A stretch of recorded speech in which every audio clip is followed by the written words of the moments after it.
في قصة مشهورة قديمة بتقول إن كان في كائن أسطوري قديم اسمه نارسيس أو نارسيوس، والكائن ده اللي اشتق منه كلمة نرجسي، ودي كانت عبارة على إن الشاب ده فائق الجمال ومفرط الوسامة، وهو كمان كان عارف مدى جماله، وكان دايما بيشعر في ذاته إن مفيش حد يستاهل.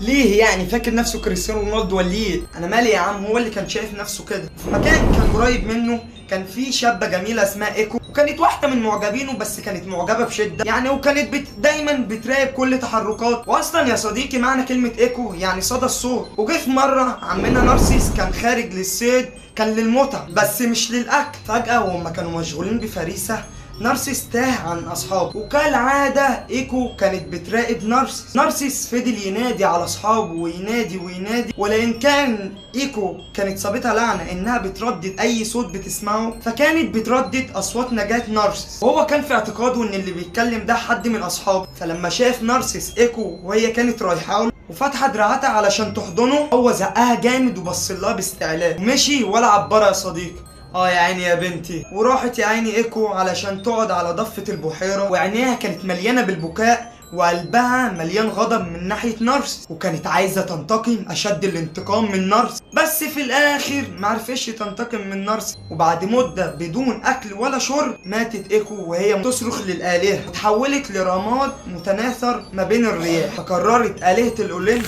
إنها تنتقم من نارسيس، فوكلت الأمر إلى نمسيس إله القدر. فاستدرجت نارسيس في يوم من الايام في الصيد، وكان نفس المكان اللي كانت عليها ايكو اللي ماتت فيه. لما نارسيس شاف نفسه وشاف شكله في البحيره حب ذاته جدا، وفضل باصص لنفسه مده كبيره جدا غير ما يتحرك لغايه ما مات. فنبتت زهره النرجس كرمز لهذه الاسطوره. ان شاء الله في الحلقه دي هنعرف معنى كلمه نرجس وايه خطورتها، وايه العلامات اللي تتعرف بيها على النرجسي، وايه الهيكل الداخلي للنرجسيه، وفين ممكن تقابل النرجسي، وازاي النرجسي ده اصلا مؤذي لغيره، وازاي اصلا نحمي نفسنا منه.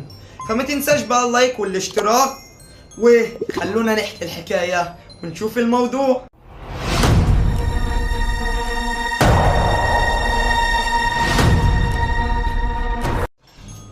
السلام عليكم ورحمة الله وبركاته، أهلا بكم في حلقة جديدة من برنامج العبقري. انت لو جيت وبحثت على جوجل عن معنى كلمة النرجسي هيقول لك النرجسية يعني حب الشخص لنفسه أو حب الذات، وهما الاتنين هيدوك نفس المعنى، وده فعلا حقيقة.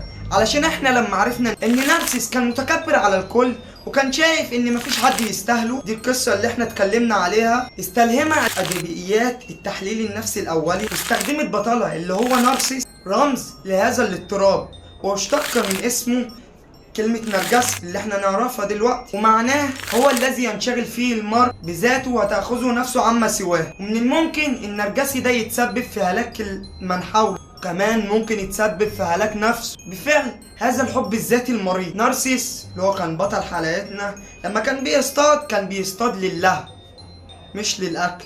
ده كمان في إشارة بالغة لطبيعة النرجسي الاصطيادية وميوله للإغواء والإغراء. والنرجسي بالبلدي كده بيحب يسمعك الكلام اللي انت تحب تسمعه. كمان اقول لك حاجة، النرجسي لو ما لاحظت حبه لذاته ممكن ينفعك ما يضركش، ودي حاجة بصراحة كويسة في صالح النرجسي، بس برضه ده للأسف نادرا لما يحدث. ودلوقتي هقول لك على علامات تتعرف بيها على الشخص النرجسي، بس مش بالضرورة تتوفر فيه كل الصفات اللي انا هقولها لك دلوقتي. خلي بالك يا صديقي، الحاجات اللي احنا هنقولها دلوقتي لو لقيتها في حد تعرفه حاجة او اتنين او تلاتة على الاقل دلوقتي، هو مش هيبقى كده شخص نرجسي. خلي بالك يا صديقي، عشان مش اي حد تظلمه تقول عليه النرجسي. النرجسي ده مش حاجة قليلة عشان اي حد كده ماشي تنرجسي يلا، لا مفيش الكلام ده. دلوقتي انا هقول لك على الصفات بالترتيب، وهما كالآتي: واحد الإحساس بالعظمة والتفوق أو السنس أوف، واتنين الشعور بالاستحقاق الاستثنائي أو انتايتلمنت، وتلاتة حساس بالشدة للنقد، وأربعة الأنانية المفرطة، وخمسة نقد الآخرين والسخرية منهم، وستة الاستغراق المفرط في أفكار النجاح، وسبعة صعوبة الشعور بالآخرين أو التعاطف معهم، وتمانية الغيرة على إعجاب الناس بغيره، وتسعة النرجسي ممثل رائع، و10 الازدواجية، و11 انعدام الاستبصار الذاتي او بور انسايت. دلوقتي احنا هناخد كل واحدة فيهم وهنتكلم عنها بالتفصيل. واحد النرجسي دايما بيشعر بالعظمه. انا بصراحه مش عارف على ايه يعني. النرجسي فاكر نفسه مين يعني؟ هو فاكر نفسه انه فريد من نوعه ومفيش حد زيه في الكون ده، ودايما بيشعر بالفخر بالذات اللي هي النفس يعني، وفاكر ان مفيش حد يستاهل. نفس النوع ده ما بيحبش حد ينتقده خالص. وتاني حاجه الشعور بالاستحقاق الاستثنائي،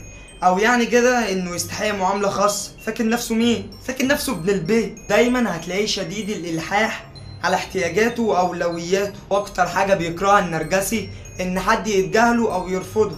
اهو يا عم اديني اديتك المفتاح. تالت حاجه حساس بالشده للنقد، بيكره جدا اي تعليق سلبي يخصه، وبيغضب بشده جدا لما يجي حد ينتقد، ولما انت تيجي تنتقده ما يظهرش قدامك ابدا انه متضايق او اي حاجه، بس هو من جوه هتلاقيه مولع. تقول ايه؟ طب وانت ايش عرفك يا محمد؟ ايوه ما انا عارف. شيع. ورابع حاجة الأنانية المفرطة. النرجسي دايما عايز أولوياته هي اللي تخلص الأول، تخلص قبل الكل، المهم هو وبس. والأنانية دي ليها شكل. أول حاجة تكون واضحة وظاهرة، أوفر ناركسيزم، ودي يعني سهلة وممكن نلاحظها ونشوف الشخص ده عادي يعني. أو تاني حاجة تكون مخفية اللي هي كفر ناركسيزم، ودي الأصعب لأن النرجسي صعب حد يشخصه. وخامس حاجة نقد الآخرين والسخرية منه، كونه إنه شايف نفسه المتميز وله الأفضلية في كل شيء، فهو شايف إنه ليه الحق في تقييم الآخرين. تلاقيه دايما إنه على طول بيحكم على الناس ومش بيعجبه أي حاجة خالص، نكدي كده. ودايما في النقد بتاعه بيجيب لك السلبيات وبس، عمره ما بيذكر الإيجابيات. بصراحة هو دايما تقيل وتنح. وستة دايما غرقان في أفكار النجاح. خلي بالك الولا طموح ودايما بيطمح انه يكون على طول متفوق ومتميز بين الجميع. وسابع حاجة صعوبة الشعور بالاخرين او التعاطف معاهم، وده اللي بنشوفه حاليا بالناس. بلاش نتكلم. المهم رغم كونه انه يعمل قدامك انه طيب ومنكسر وحنين وهو ابن 60 في 70، بلاش نتكلم برضه. بس خلي بالك في اي لحظة ممكن يشيل القناع ويطلع لك الوش الشرير. ولو حد في ضيقه محتاج بشده مساعده هذا النرجسي ابن اللذينه مش هيساعده خالص. انت ما تذلش نفسك للنرجسي، هتفضل تذل نفسك وفي الاخر مش هيساعدك. فايه لازمتها؟ تسكت. وتامن حاجه الغيره على اعجاب الناس بغيره، ونظرا لكونه يهوي اعجاب الناس بيه فعايز كل الكلام ده يبقى ليه هو وبس، مش عايز الكلام ده يروح لا لده ولا لده، عايز يبقى كل الكلام ده يبقى ليه هو بس. ولو جيت ومدحت شخص قدام حتى ولو كان المدح ده ملهوش اي علاقة ما بين الشخص والنرجسي، هتلاقيه بيتعصب جدا، وكمان ممكن اللي حواليه يلاحظوا الكلام ده. هو من جواه بيبقى مليان حقد اصفر من جوه. وتاسع حاجة النرجسي ممثل بارع. انا ممكن اقدم له في هوليوود، لما بيكون بيكذب قدامك بتصدقه ولا كأنه بيكذب، ما تعرفش تمسك عليه اي حاجة خالص. وعاشر حاجة الازدواجية. يعني ايه بقى الازدواجية؟ بالبلدي كده يعني لو انت فايدة ليه للنرجسي هيفضل معاك على طول ويعاملك بلطف لحد ما ياخد المصلحة بتاعته، وبعد ما ياخدها تلاقيه بقى يروح مطلع لك الوش التاني، واحنا بقى مش قد. 11 انعدام الاستبصار الذاتي او البور انسايت. النرجسي في الاغلب مش مدرك ان هو اصلا المشكله او هو اللي فيه الخلل. لا، النرجسي مش شايف نفسه كده خالص، هو شايف ان الناس كلها هي اللي مش فاهماه وهو اللي صح والناس كلها غلط. ودلوقتي نقدر نجاوب على سؤال مهم جدا، وهو اين يمكن ان تقابل النرجسي؟ النرجسيه دي عامله زي الهواء اللي بيخترق كل مساحات العالم. انت ممكن تجد النرجسي النهارده بين الرموز الاجتماعيه او البابليك فيجرز، ممكن تلاقيه لدى السياسيين او على مواقع التواصل الاجتماعي وبين المشاهير، وكمان ممكن تجده بين رواد الاعمال، وكمان ممكن تجد النرجسي بين صحابك، جيرانك، وحتى كمان اهلك. والله اعلم ممكن يكون في بابا ماما برضو، الله اعلم. انت كمان يا صديقي مع النرجسي عمرك ما هتوصل للحقيقه ابدا. النرجسي دايما عايز هو اللي يسوق المركب لوحده. طب دلوقتي احنا عايزين نعرف، هو النرجسي ممكن يتغير؟ في الحقيقه لا يا صديقي، لان النرجسي ده اصلا بيميل لانكار المشكله ورفضه للنصيحه. ده كمان عندهم خاصيه مهمه جدا العلماء سموها الوبلاستي. وكمان عايز اقول لك حاجه يا صديقي، سبب نشأة الشخصية النرجسية بيبقى في البداية بسبب الوالدين. هقول لك ازاي. لما الاب والام لقوا ابنهم اصلا مشخبط في كراسة الرسم يقولوا اوه ماي جاد دي تحفة فنية ولا كأنها الموناليزا. ايه ده يابا، ايه ده يابا انت وزوجتك، ايه. الاب والام لما يقولوا لابنهم على التحفة الفنية اللي هو عملها دي شاطر، ده بيخلق مشاعر الطفل انه جامد ومفيش حد زيه حتى ولو هو وحش، وده في حد ذاته غلط. يعني نهدى شوية على اولادنا يا صديقي. بس يا صديقي دي نهاية الحلقة، فما تنساش بقى اللايك والاشتراك، وتنزل تبص على المصادر وتشوف الحلقات اللي فاتت، وتستنى ان شاء الله الحلقات الجاية. تعرف يا صديقي ان في واحد موسوس من كل حاجة، فلما قرأ وسمع عن النرجسية طلع مراته. قال ايه؟ عشان طلع اسمها نرجس. ربنا يهدي، ربنا يهدي. نو كومنت، نو كومنت. سلام.